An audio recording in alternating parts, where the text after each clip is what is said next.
मोर प्रणाम करी मु आज वितर्क सभा मोर वक्तव्य आरंभ करुछि। वरेण्य विचारक मंडली तथा संवाद प्राणपट प्रतिष्ठाता को मोर सादर प्रणाम। प्रथमे मु धन्यवाद देवाक चाहिए संवाद को एते सुंदर मंचटी आम प्रस्तुत करिछि, जहा फल सारा ओडिशार युव समाज तांकर वक्तव्य रखि पारुछन्ति। आज वितर्क प्रतियोगितार विषय वस्तु हेउछि कला टंका बिना निर्वाचन जीतिबा संभव।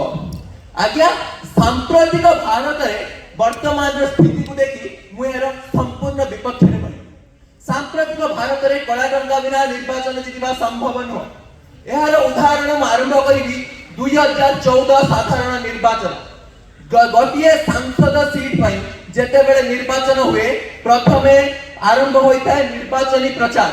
लोकंक मुंडरे पसिछि जोठी बेसी निर्वाचनी प्रचार जिए फल निर्वाचनी प्रचार करि पारिला सिए जितिबो। निर्वाचनी प्रचार केमिति हुए गोटे प्रधानमंत्री नले मुख्यमंत्री को राजी रहिबो, ता सहित अनेक 10 रु 20 टी साधारण छोट छोट सभा रहिबो जोथिरे खर्च हेबो 1 कोटी 2 कोटी टंका।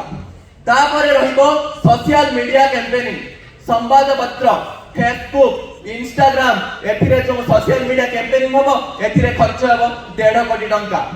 3-4 जण मंत्री हेलिकॉप्टर रे आथिबे, खर्च हेबो 1 कोटी टंका। एहा परे पुणी भोटर को दिया जिवो उपहार, पैसा तो कोठी मद मांस जोथिरे खर्च हेबो आउ 1 कोटी टंका। दलीय कर्मकर्ता तथा जो माने तृणमूल स्तर कर्मकर्ता तांको मध्य पैसा बंटा जिवो, एथिरे खर्च हेबो आउ 1 कोटी टंका। तथा जदि आमे देखिबु 2014 साधारण निर्वाचन रे गोटिए सांसद सीट पई खर्च होइतिला 16 कोटी टंका। एहा गुटे साधारण आउ जदि सेटा जदि वीआईपी सीट कि जदि पाटकुड़ा पिपिली वाली बाई इलेक्शन हेगला तेबे से 16 कोटी पहुंची जाय 50 कोटी रे। तेबे आपण माने देखंतु जोठी आमर निर्वाचन कमिशन धार्य करिसंती 75 रु 95 लाख टंका खर्च होई पारिबो, सेठी खर्च होउची 16 कोटी टंका। ए टंका आसुची कोउठु आज्ञा माने मु आपण माने को प्रश्न करिवे पैसा आसुची कोउठु? ए सब सेही कलाधन। आ कलाधन कोन? कलाधन हेउची ताहा जहार तथ्य सरकार को पाखरे नाही, जहार टिकस देबो पड़े नाही, जहार आयकर विभाग से किछि संपर्क नाही। एई कलाधन को माने नै आछंती शिल्पपति व्यवसायी माने, काहेकि निर्वाचन जीतिला परे सेई नेताडी से शिल्पपति मानन को सहायक हेउछि।